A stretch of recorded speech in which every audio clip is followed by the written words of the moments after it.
Hello guys, welcome back to our YouTube channel engineer mind. तो आज की इस वीडियो में हम लोग डिटेल्स में डिस्कस करेंगे आरआरबी जेई का प्रिपरेशन स्ट्रेटेजी के बारे में।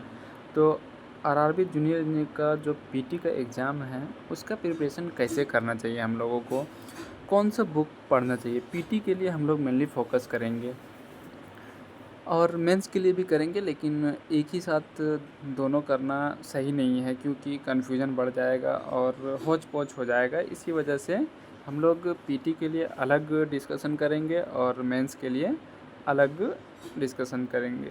पीटी मीन्स सीबीटी 1 और मेंस मीन्स सीबीटी 2। इसका सिलेक्शन प्रोसेस क्या है वो भी हम इसमें डिस्कस करेंगे और डिटेल्स में डिस्कस करेंगे कि आरआरबी जेई का जो प्रिपरेशन स्ट्रेटेजी है वो कैसे होना चाहिए ताकि हमारा पीटी एग्ज़ाम आसानी से निकल सके। हालांकि पीटी एग्ज़ाम बहुत ज़्यादा टफ नहीं है। मेन जो गेम रहता है वो आपका सीबीटी 2 में रहता है। उसमें ब्रांच पेपर भी रहता है, एनवायरमेंटल भी रहता है, अवेयरनेस भी रहता है, जनरल साइंस भी रहता है। तो इसीलिए मेन जो गेम रहता है वो सीबीटी 2 में रहता है। और इसमें हम लोग डिटेल्स में डिस्कस करेंगे कि कौन सा बुक पढ़ना है, कौन सा बुक्स आपके लिए बेनिफिशियल हो सकता है पीटी एग्ज़ाम के लिए। डिटेल्स में एक एक करके सारे कुछ हम लोग इस वीडियो में डिस्कस करेंगे। डिस्कस करने से पहले आपसे एक ही रिक्वेस्ट है कि अभी तक आपने हमारे चैनल इंजीनियर माइंड को सब्सक्राइब नहीं किया है तो चैनल को सब्सक्राइब कर लो, वीडियो अच्छा लगे तो लाइक कर दो और शेयर कर दो ताकि इसी तरह के जॉब अपडेट्स और जो भी इन्फॉर्मेशन हो, टिप्स हो, वो मैं आपको आसानी से आप तक पहुंचा सकूं। तो मैं आपको बता देता हूं कि इस वीडियो में मेनली फोकस हमारा आरआरबी जेई के लिए होगा, पीटी के लिए। और फॉर्म की बात करें तो फॉर्म 12 लाख के अप्रॉक्स में फिल हुआ है, 12 लाख। इसमें से बहुत किसी का रिजेक्ट भी होगा, बहुत किसी ने पेमेंट नहीं किया, लेकिन मैं जो बता रहा हूँ आपको 12 लाख के आसपास में हुआ। ये फाइनल सबमिशन 12 लाख लोगों का हुआ है और 12 लाख लोगों में कुछ का रिजेक्ट भी हो सकता है। रिजेक्शन लिस्ट भी आएगा बाद में, आप जब ये करेंगे। फॉर्म का भी डेट ख़त्म हो गया है और जिसका पेमेंट स्टेटस अभी तक शो अप नहीं किया है तो आप वो आरआरबी के ऑफिशियल वेबसाइट में जा कर के कॉन्टैक्ट नंबर दिया हुआ है या फिर गाइडलाइन नंबर दिया गया है एडवर्टाइजमेंट में, उसमें भी आप कांटेक्ट कर सकते हैं कि जो भी आपका प्रॉब्लम है। तो चलिए अब हम लोग डिटेल्स में डिस्कस करते हैं कि क्या क्राइटेरिया रहने वाला है, सिलेक्शन प्रोसेस क्या होगा। पहले सिलेक्शन प्रोसेस के बाद बात करेंगे उसके रिगार्डिंग। इसके बाद फिर हम लोग सिलेबस के बारे में बात करेंगे और फिर हम लोग जो बुक है वो कौन कौन सा पढ़ना है उसके बारे में भी हम लोग डिस्कस करेंगे। तो ये एडवर्टाइजमेंट का पेज हमारा ओपन हो गया है। इसमें रिक्रूटमेंट प्रोसेस आप यहाँ पर देख सकते हैं दिया गया है। तो रिक्रूटमेंट प्रोसेस क्या है वो मैं आपको बताता हूँ कि रिक्रूटमेंट प्रोसेस क्या है। ये ऊपर वाला जो लिखा हुआ है इसको आप छोड़ दीजिए। ये candidate will lead to rejection of all application, the selection of RRB once exercise shall be final application to more than one. लिखा है कि एक से ज़्यादा अगर एप्लीकेशन किए हैं तो वो रिजेक्ट कर दिया जाएगा। ऑफ ऑल एप्लीकेशन, सारे एप्लीकेशंस आपको रिजेक्ट कर दिया जाएगा। सिलेक्शन प्रोसेस, रिक्रूटमेंट प्रोसेस क्या है। First stage computer based test, CBT 1 होगा, पहले सीबीटी 1 होगा। इसके बाद सेकंड स्टेज सीबीटी 2 होगा। इसके बाद डीवी होगा आपका। इसके बाद मेडिकल एग्ज़ाम होगा, मेडिकल एग्ज़ाम। ये सिलेक्शन होने के बाद आपका डॉक्यूमेंट वेरिफिकेशन होने के बाद आपका ये एक टफेस्ट फेज होता है, मेडिकल एग्जामिनेशन। इसको पास करना आपका बहुत कंपलसरी होता है, आपका मेडिकल फिटनेस ये सब देखा जाएगा। इसके बाद इसमें जो प्रोसेस है, information on examination schedule and venues will be given to eligible candidates in due course through RRB website, SMS and और ईमेल। तो आपको जो इन्फॉर्मेशन है एग्जामिनेशंस वगैरह जितना भी जो भी इन्फॉर्मेशंस रहेगा वो सब आपको ईमेल्स या एसएमएस के थ्रू दिया जाएगा, जो भी नंबर आपने दिया है या फिर ईमेल उसमें दिया है। फॉर्म अप्लाई के टाइम में। Request for postponement of any of the stages और for change of venue date and shift will not be entertained under any circumstances. कोई भी रिक्वेस्ट आपका नहीं सुना जाएगा कि अब मेरा एग्जामिनेशन ये है उसको चेंज कर दिया। अगर आरआरबी को लगेगा तो वो चेंज करेगा।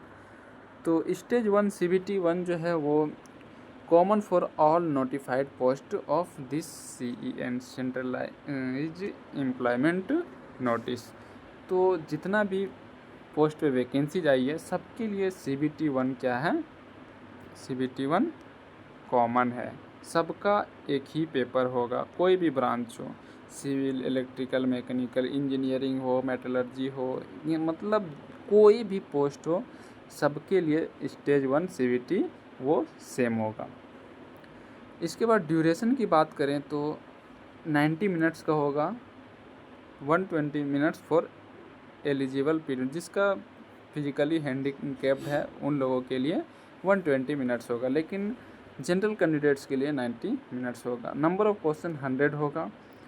अब इसका जो क्राइटेरिया आप यहाँ पर देख सकते हैं, जो अंडरलाइन किया हुआ है, सॉरी बोल्ड राइटिंग में लिखा हुआ है, are candidates who are shortlisted for second stage CBT availing the reservation benefits of a community to be considered only against that community for all subsequent stages of recruitment process। तो हर stage में reservation जो criteria है वो follow किया जाएगा। तो 90 minutes रहेगा, 90 minutes time रहेगा आपको, मीन्स 1.5 घंटा, और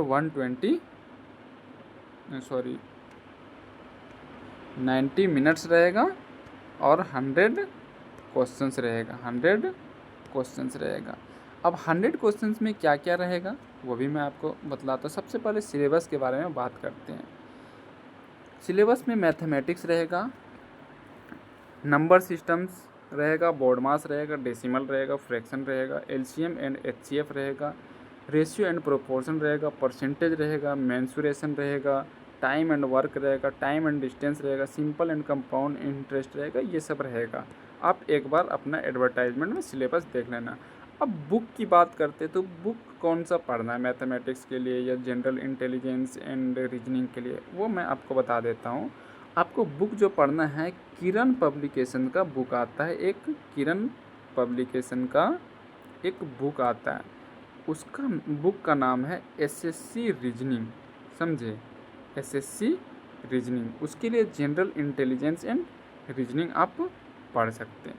इसके बाद मैथमेटिक्स एप्टीट्यूड की बात करें तो उसके लिए एक बुक आता है RS अग्रवाल का, वो बुक मैं आपको बताऊंगा अच्छे से, आपको पिक्चर के साथ दिखाऊंगा कि कौन सा बुक है। तो मैथमेटिक्स के लिए RS अग्रवाल और जनरल इंटेलिजेंस एंड रीजनिंग के लिए SSC रीजनिंग, जो कि किरण पब्लिकेशन का बुक रहता है। उसका नाम राइटर्स का ही भूल गए हैं, ऐसे कुछ करके, अच्छा मैं बता दूंगा आपको। तो इसके लिए ये बुक पढ़ना है। इसके बाद जनरल अवेयरनेस के लिए आप किसी भी एक यूट्यूब चैनल को फॉलो कीजिए जो कि करंट अफेयर्स ये सब आपको बतलाएगा डेली, करंट अफेयर्स के लिए। इसके बाद Indian geography, culture and history of India, ये सब के लिए आपको general scientific and technological developments, Indian economy, इसके लिए आपको लूसेंट का बुक फॉलो करना है, लूसेंट का। इसमें चाहे वो इंग्लिश वर्जन हो या हिंदी वर्जन हो, ये वाला बुक में भी मैथमेटिक्स में भी जो मैंने बतलाया आपको RS अग्रवाल, और इसमें किरण पब्लिकेशन जो बतलाया SSC रीजनिंग, दोनों में इंग्लिश और हिंदी दोनों वर्जन अवेलेबल है। तो आप जिस मीडियम से आते हैं उस मीडियम का बुक फॉलो कर सकते हैं। इंग्लिश में भी अवेलेबल है, हिंदी में भी अवेलेबल है। ये दोनों बुक आप मैथमेटिक्स और रीजनिंग के लिए पढ़ सकते हैं। जनरल अवेयरनेस के लिए करंट अफेयर्स में मैगजीन को पढ़ सकते हैं या फिर किसी एक यूट्यूब को आप फॉलो करिए। किसी एक यूट्यूब को आप फॉलो करिएगा तो आपका डेली का जो करंट अफेयर्स है वो कवर हो जाएगा। और हिस्ट्री, ज्योग्राफी, पॉलिटिक, स्पोर्ट्स, ये सब का जो जनरल स्टडीज़ है उसके लिए आपको लूसेंट का बुक फॉलो करना है। लूसेंट का बुक सामान्य ज्ञान का, जनरल नॉलेज का, सामान्य ज्ञान का बुक आपको लूसेंट का फॉलो करना है। और इसमें आपको सारे चीज़ मिल जाएगा, सिर्फ करेंट अफेयर्स को छोड़ करके आपको जितना भी ये सिलेबस है जनरल अवेयरनेस का वो सब आपको मिल जाएगा। इसके बाद हम लोग बात करते हैं जनरल साइंस का। तो general science 10th standard level का पढ़ना है, जो कि लूसेंट में A to Z चीज़ें दिया गया है। जनरल साइंस का बुक है, बुक लूसेंट का जो आता है उसमें लिखा हुआ है सामान्य विज्ञान, वो हिंदी और इंग्लिश दोनों वर्जन में अवेलेबल है। अब हम लोग बात करते हैं कि mathematics, reasoning, general awareness, science में कितना क्वेश्चंस रहेगा। तो मैथमेटिक्स में 30 क्वेश्चंस रहेगा, जनरल इंटेलिजेंस इन रीजनिंग में 25 क्वेश्चंस रहेगा, जनरल अवेयरनेस में 15 क्वेश्चंस रहेगा, जनरल साइंस में 30 क्वेश्चंस रहेगा। और ये सारे क्वेश्चंस को मिला करके 100 क्वेश्चंस रहेगा, जो कि हर क्वेश्चंस 1 मार्क्स का रहेगा। और इसमें 1/4 आपका डिडक्ट होगा अगर गलत आंसर आप लगाएंगे। 0.25 मार्क्स आपका निगेटिव रहेगा। समझे? आपको समझ में आ गया? तो पीटी का सिलेबस ये था। सेकंड स्टेज का हम लोग बाद में बात करेंगे। एक बार आपको फिर बता देते हैं कि इसका जो mathematics, general intelligence and reasoning, general awareness, general science, ये सब का क्वेश्चंस का यहाँ पर दिया गया नंबर की कितना कितना नंबर का रहेगा। मैथमेटिक्स में 30, रीजनिंग में 25, जनरल अवेयर्स में जिसमें current affairs, history, geography, economics सब रहेगा, जनरल साइंस में 30। तो आपको जो मेनली फोकस करना है ना, मेरे अकॉर्डिंग, मुझे जहाँ तक आइडिया है मैं बता रहा हूँ आपको, आप मैथमेटिक्स, रीजनिंग और जनरल साइंस इसको फोकस करिएगा ना तो आपका सिलेक्शन पीटी में कंफर्म है। और जनरल अवेयरनेस में आप 10-15 क्वेश्चंस में आप 7 क्वेश्चंस 8 क्वेश्चंस आराम से अटेम्प्ट कर सकते हैं। तो आप अपने अकॉर्डिंग देख लीजिए आप किस फील्ड में ज़्यादा बोल्ड हैं, आपको कौन सा फील्ड में ज़्यादा इंटरेस्टेड लगता है, तो उसके अकॉर्डिंग आप ये कर सकते। अब हम लोग बुक की बात करते हैं कि कौन कौन सा बुक पढ़ना है। बुक बता दिया हूँ मैं, लेकिन तब भी मैं आपको उसका पिक्चर दिखा देता हूँ बुक का कि कौन सा बुक आपको फॉलो करना है किसके लिए। इसके लिए तो आपको दिक्कत नहीं है। जनरल अवेयरनेस या जनरल साइंस का लूसेंट का बुक सबके पास होता है, लूसेंट पब्लिकेशंस का, और वो जीके और जीएस दोनों के लिए अवेलेबल है। जीके मतलब जनरल नॉलेज, सामान्य ज्ञान, और जीएस मतलब जनरल साइंस, सामान्य विज्ञान। तो ये दोनों के लिए C&D का सिलेबस कवर करने के लिए लूसेंट का आपको बुक होना ज़रूरी है। और इसका बुक के लिए तो मैंने बताया किरण पब्लिकेशंस का, लेकिन पिक्चर दिखा देता हूँ ताकि आप लोग कंफ्यूज ना हो। आप यहाँ पर देख सकते हैं ये जो बुक है क्वांटिटेटिव एप्टीट्यूड का, तो ये हिंदी संस्करण है, हिंदी वर्जन का। इस बुक का नाम है संख्यात्मक अभियोज्यता। ये हिंदी मीडियम के लिए बेस्ट बुक है, हिंदी मीडियम के लिए बेस्ट बुक है। इंग्लिश मीडियम के लिए भी ये वर्जन अवेलेबल है। इंग्लिश मीडियम के लिए मैं दिखा रहा हूँ इंग्लिश मीडियम का भी बुक कैसे रहता है। तो इस बुक का नाम है क्वांटिटेटिव एप्टीट्यूड, एस चांद पब्लिकेशंस का है। राइटर का नाम है डॉक्टर RS अग्रवाल, दीपक अग्रवाल, विकास अग्रवाल। ये वाला जो बुक है ये बुक डॉक्टर RS अग्रवाल का है, जो कि इंग्लिश वर्जन में अवेलेबल है। तो ये आप डिपेंड करता है कि आपको हिंदी में पढ़ना है या इंग्लिश में पढ़ना है। तो ये दोनों बुक में, एक ये बुक और ये बुक, दोनों एक ही बुक है, बस फ़र्क ये है कि एक इंग्लिश है और एक हिंदी का लैंग्वेज है। तो ये दोनों में से कोई एक बुक आप फॉलो कर सकते हैं मीडियम के अकॉर्डिंग। इसके बाद रीजनिंग की बात करें तो रीजनिंग के लिए आपको ये वाला बुक आप यहाँ पर जो देख रहे हैं ये बुक आपको फॉलो करना है। बुक क्या लिखा हुआ है?